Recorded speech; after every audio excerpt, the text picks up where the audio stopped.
Yo, yo, yo, yo, yo, yo, yo. Yo, yo. What's good with it? It's the homie Mac, music, art, culture, knowledge, reporting live from the Dogon. Thumbs up, give me the likes. Thumbs up, give me the likes. Like, share, comment, subscribe. Subscribe to the YouTube channel, 82 Kings. Tap in, tap in, tap in, tap in, tap in. This is another session of Mackin' with Mac, book review series. Yeah, so I told y'all I've been on a Captain America run, specifically the Ta-Nehisi Coates run. I reviewed every part of the series: Winter in America, Captain of Nothing. What else? The Legend of Steve. All Die Young, and now we got All Die Young Part 2. Check it out, you see it. Quick synopsis. We find out that Peggy is the Dryad. We have the Daughters of Liberty have been rescued by Steve, Bucky, Sam Wilson, and Sharon Carter. We find out that Thunderbolt Ross is not dead. He basically, there were security measures taken, so he's not dead. He faked his death on some Machiavelli-ish. So Captain America is exonerated. Captain America is talking to the public. He's trying to regain their trust. He's telling them we all need to believe in each other, trust each other, believe in the dream that is America. The Power Elite, which is ran by Alexander Lukin and Alexa Lukin, with their charlatans, their little thugs, Crossbones, and a couple other people, the Watchdogs, what have you.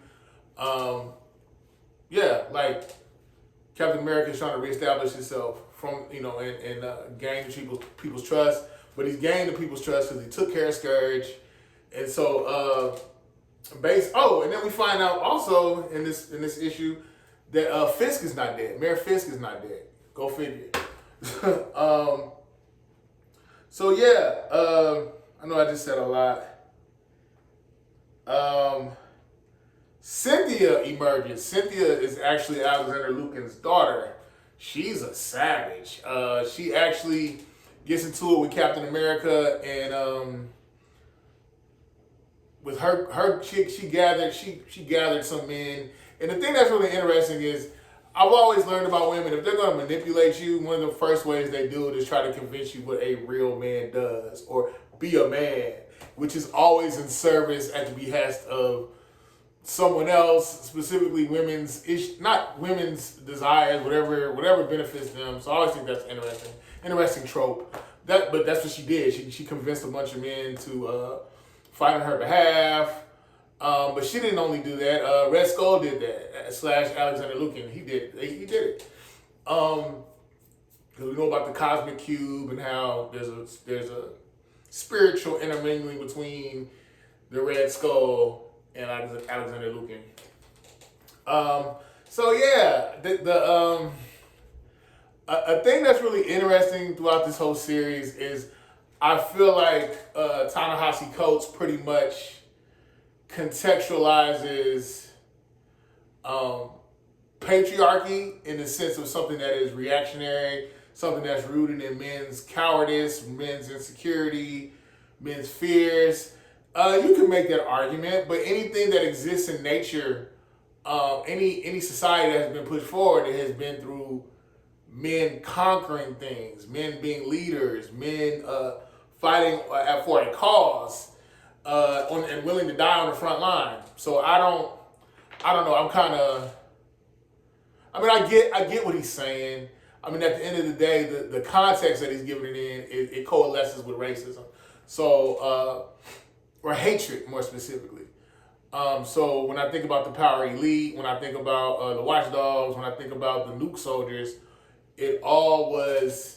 And even the men that went to Adamsville, a lot of it was, I have to foment my manhood. I have to cement my manhood. I have to verify my manhood. And it's by force, by work, by what I produce.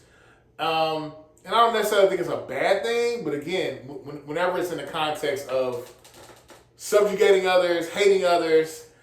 Somehow your fear is what's motivating you, not the desire to be a loving, strong, powerful man with great characteristics. It's your fear of being replaced, your fear of being overrun. But I don't know what organisms exist peacefully in nature. There's always going to be conflict, and I think about a white supremacist narrative in a sense. Their fear, specifically, from the Ku Klux Klan to different white supremacist hate groups that exist now, above ground and underground, a lot of it is just rooted in fear of being replaced, specifically in this country, the USA. And I get it because, in a sense, this country was, America was, and I know I'm going off on a tangent, but this country was designed for wealthy white men to own land, property, and people, and pretty much everybody else is going to be the burden bearers of society. It is what it is, specifically people of color. But we know that white supremacist narrative has mutated in a lot of ways. So you have a lot of non-white people. You have a lot of Latinos. You have some black people. You have a lot of people that want to nestle up the whiteness and verify or substantiate themselves, or define themselves rather, in proximity to whiteness. So they function at the behest of white supremacy. Go figure. But yeah, so again, a lot of these men are trying to gather themselves, to find their manhood. What else? Thunderbolt Ross actually becomes a Red Hulk. He starts whooping tail. Pow, pow, pow, pow, pow. He starts whooping tail. What happened? What else happens? Pretty much, again, an attempt to solidify himself and gain the people's trust. There's a rally that Steve Rogers, Captain America, shows up to. But somehow Red Skull he's turning into this hero to the group of men who were trying to, I guess, again, be self-defining in their manhood, to be strong. So they're pretty much making Red Skull like their hero. They're on the internet pushing his doctrine. They're on these chat rooms. They're getting these internet communities. They're rallying behind Red Skull, and they go to the rally at Central Park. Lo and behold, there are terrorists that are there from Alexander Lucas camp, and they blow up Central Park. A lot of people get hurt, get injured. Sharon Carter shows up. Again, Steve Rogers, he puts on the Captain America mantle. They fighting. They throwing hands, so they bring back some order. But a lot of people were hurt. And this is the thing I thought was interesting. Captain America goes and confronts Red Skull face to face. So I thought. Again, there's a lot of spoilers. I'm sorry, but hey. He confronts him, asks him why is he doing this, and he basically says like, I'm using these men. I'm playing into their manhood. I'm giving them something bigger than themselves to believe in, that something that they think is noble. They're buying into an idea. And in that way, Red Skull becomes great. He becomes greater than a man. He becomes an idea that a lot of other men buy into. Even though his idea is very nefarious, it's very bellicose, it's very destructive, it gives men a context to follow. And you can see that in modern day society today. There's a lot of parallels in that. But they're talking, and essentially, Red Skull says, man, I'm sacrificing these dudes. I don't care about these dudes.